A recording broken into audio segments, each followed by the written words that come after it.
My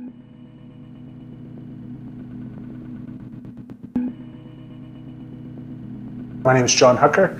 I'm 35 years old, married, living here in Zurich for the last 5 years. I moved here after doing an MBA in the UK at Oxford. Grew up in Toronto, and through my professional career, I trained as a portfolio manager, worked for asset management and wealth management firms, which is what brought me here to Switzerland.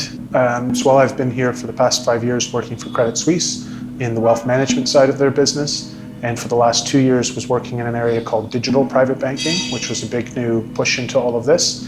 And then more specifically in the last year with the innovation team, looking at the world of FinTech and helping make sense of that for the bank to engage with. So I'm working for an entrepreneur in the insurance and reinsurance space, and we launch disruptive new reinsurance platforms. Less technology, but lots of innovation and finance. So really the important thing about the association, the objective it's trying to achieve is to create a world-class FinTech ecosystem. I use the ecosystem term very intentionally. Really for us it's about connecting players who form the community and the activity at the base of it. So our members are actually people, not companies like banks. There's some other associations that represent banks. There's another one which is very good that represents startups, but for us it's about connecting people from all the different backgrounds and really mixing and helping to create activity around that community of leaders. So a good example of that is we have a mentoring program that we're now launching, and that takes the wealth of experience in our 250, 300 membership base and then applies it to startups to help make more startups from FinTech in Switzerland, but also more high quality startups, which we think is the key to improving the profile of the ecosystem. There's 5 pillars we talk about for FinTech in Switzerland. The first one is around wealth management and banking. There's a lot of things that fall under that, but the core is, let's say, the Swiss banks. The second one, which is very obvious, is the insurance industry. There's a huge demand for insurance and a lot of expertise here. There's a pretty core one, which is blockchain and everything around distributed ledgers, which is very disruptive potential, which fits into all kinds of scenarios, not just in finance. And then there's 2 more niche things that we think are important for Switzerland. One is what I call ICT for finance, so things like big data, artificial intelligence, but also internet security, which you have a lot of expertise here around in Switzerland. And then the last topic, which sounds quite fringe, is about financial inclusion. So topics like philanthropy, microcredit. There's a lot of expertise with world organizations, with the philanthropy, with the responsible asset management, and we see that as being something that fits well within Switzerland. Switzerland has certain cultural aspects that makes it very interested in the sharing economy, not just in finance, but you see this with rental cars, with bike sharing, with a lot of other ideas. Things are very communal. And it's not surprising that you see that when it comes to raising finances. There's similar types of platforms here. Personally, what really motivated me on a high level is I really do like Switzerland. I think it's a great place. There's no other country that's as closely associated with banking. Switzerland and banks are, associations people have in their mind right away. The financial industry here was undergoing a lot of change, more so than, say, London or New York or Hong Kong. Everybody faced the challenges of the financial crisis, but I think Switzerland also had the end of banking secrecy, which for a long time had been the real value proposition and the core of what made it so powerful. What's interesting, I think, is that that's a big threat right now. What if we don't adapt? What if we don't find a new value proposition? But if you look at other industries in Switzerland, there's been remarkable examples of how tradition has been mixed with innovation. And industries like pharma, the watchmaking industry, others have adapted and gone on to make really, even greater success. So we think that FinTech is that opportunity for finance. It's to change from what it used to be known for and to modernize that with digital innovations. If you look at where a lot of the financial services innovation is happening now, it's about connecting data and making things manageable. If you go beyond that to what's going to really shape the future, it's things like artificial intelligence, topics like security that I think actually Switzerland has world-leading capabilities in. And the important opportunity right now is to help mobilize those resources and those talents to apply in finance and really take a leading position in it. Much like you've seen in Medcare, the expertise has been translated into a leading position in medtech. We really believe that financial services could be translated into a leading position in FinTech. There's the classic, what's known as innovators dilemma. I think banks are very busy looking after their existing business models And for example, in the case of two banks that I've worked for, there's large infrastructures that are set up that demand a lot of maintenance and attention. And it's very difficult for them to find ways to just move in a new direction. That's especially true when they have a business that's still relatively very successful. There's a lot of money to be made off wealth management. And so finding time and energy to invest in things that often mean spending money to make money, it's not really in their nature to do that. Increasingly, you see that smart people don't want to build something new within a bank. They want to build something new that works outside of a bank, so FinTech. And a lot of smart people are leaving the industry and they're going to launch new ventures that address very specific, very creative solutions to aspects of the value chain in financial services. Switzerland has a FinTech scene and there's a lot of energy and the right kind of people involved in it. I'm especially positive about it given what I've seen in the last 2 years. We had very little activity or players that were visible on the whole topic, and that's changed. You now have incubators, you have accelerators, you have dedicated venture capitalists, you have success stories, at least a few now, and it's a topic you read about every day in the local media. So that's been phenomenal.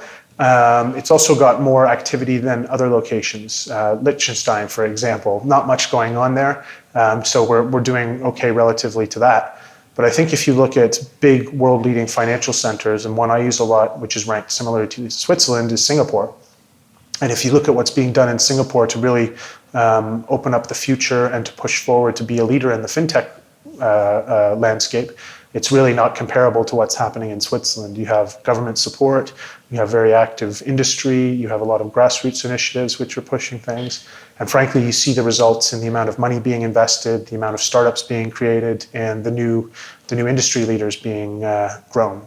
You don't see that quite yet here in Switzerland. Oftentimes, actually, companies here are bootstrapping. So rather than being a great team with an idea and a business plan, they're actually people who go and start a business, find clients, generate revenues, and then they raise money by growing their business organically. So it's hard to compare and it's hard to give useful numbers. It's a different system here. So if you've got a FinTech company, there's a real question now of, do you just have your base in Switzerland? Or, and this is a bit controversial, does it make sense to have a registration in London or in Berlin or in Luxembourg? Does it really make sense to be based in Switzerland? And so that's a very honest question and something that can be a bit controversial because Switzerland would like to see startups stay in Switzerland, right? One of the most hotly debated topics is actually taxes for entrepreneurs. And I'm not a tax expert, but in a very simple terms, the way wealth tax is calculated, especially in a city like Zurich, the shares and the valuation as an entrepreneur grows their business can actually become a big liability. So if you've raised $10 million on a $50 million valuation, you personally haven't necessarily cashed out any money. The business has more money to survive, but your wealth in the shares that you still own has grown dramatically. And the annual wealth tax on that can be hundreds of thousands of francs. And these young entrepreneurs, people who are maybe not having to pay a large salary for years, now have these big tax bills, and it's something that right away can stop you in your tracks. So you hear that very openly discussed about, is this the right place to start a business because of that problem? But there are other positive aspects that make it more valuable to be based here. I think FinTech is threatening potentially for the banks here in Switzerland.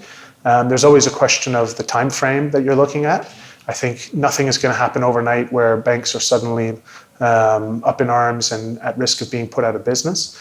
But if you look at things like robo-advisors, they're not perfect, but it's clear that they have big potential to change the client relationship and the fee structure in a business like wealth management.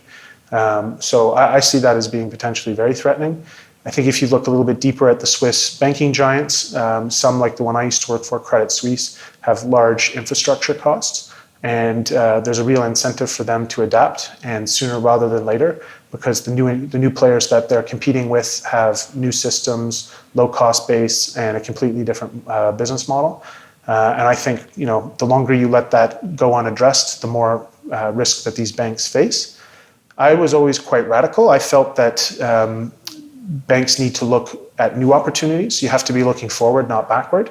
And so much of what banks do is manage this big existing business, and they don't have any time to do little things that are new and small. And I think if you look at companies that really do this quite well, a good example is Google. They have big existing businesses that are a huge part of their focus, but they make space to start figuring out how to realize the future and how to be a part of the future. And I think banks here have been guilty of forgetting about the future and resting on the past. And it was natural. It was very successful and easy to do. But now we're in a new environment without banking secrecy, and they really are having to compete much more and play for the future. So I think it's incredibly important for Swiss banks in particular to be a part of that and to help proactively shape it. Just in closing, I think it's interesting if you watch one of the largest banks, JP Morgan Chase, their CEO, Jamie Dimon, is very outspoken and has developed a big reputation through the crisis.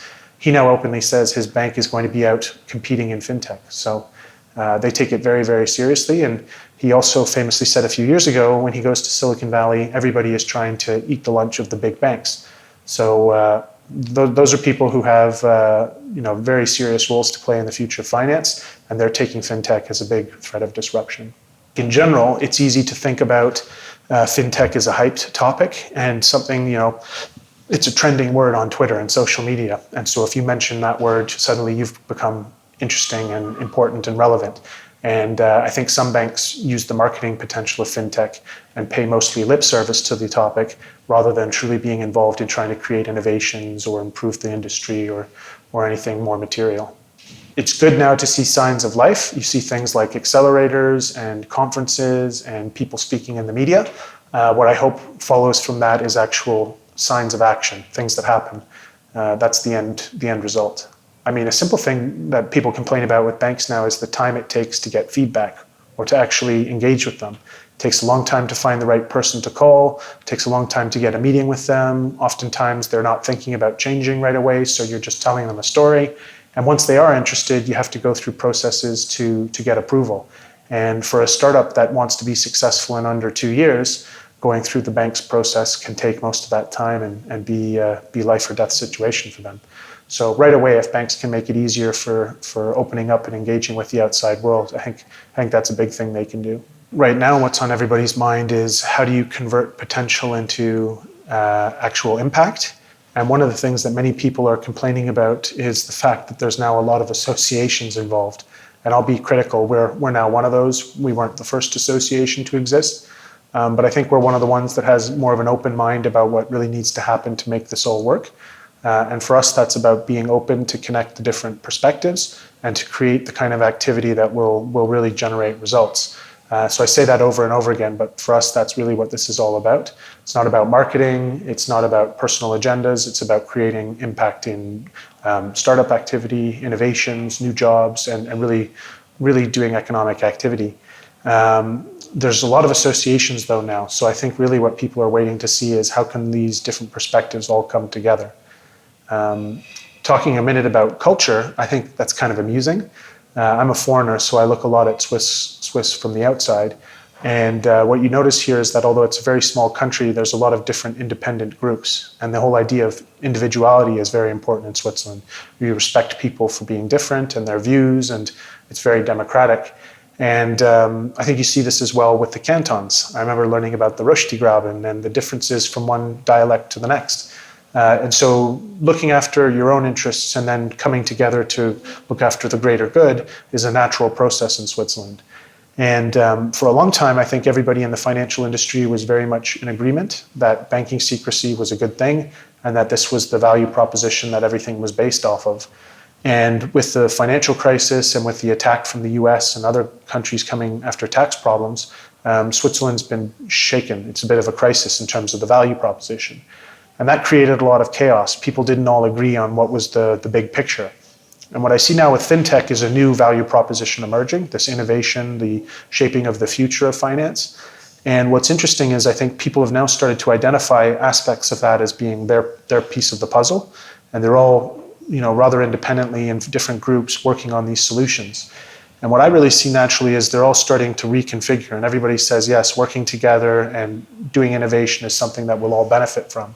So I think we're kind of halfway through that. And what we'll start to see is more groups working together, banks and startups figuring out how they can help each other out, young people being inspired to do some innovation in finance, not just looking at it in the old way. mortgage-backed securities and big bonuses and things like that, which got a bad reputation, but really coming back and seeing finance being reinvented for positive benefit. The financial crisis was a catalyst for FinTech because it really showed banks as being vulnerable, showed the weaknesses, the importance of risk management, which in and of itself has developed all sorts of new technology. The need to get open data has pushed to allow more technology in to provide that. I think also a lot of people who were working in finance lost their jobs. And so you had people with specialized skills that were thinking of what to do next. And actually that, coming back to Switzerland, is something that I think it would be short-term negative, but a long-term positive, is when people lose their jobs at UBS and Credit Suisse, it weakens the position of the established banks, and it makes these new free agents who can get involved with topics like FinTech and creating the future. Not going to be everybody, but there are a few very smart, capable people who leave, and we want to help get that type of person involved in FinTech and working on the future.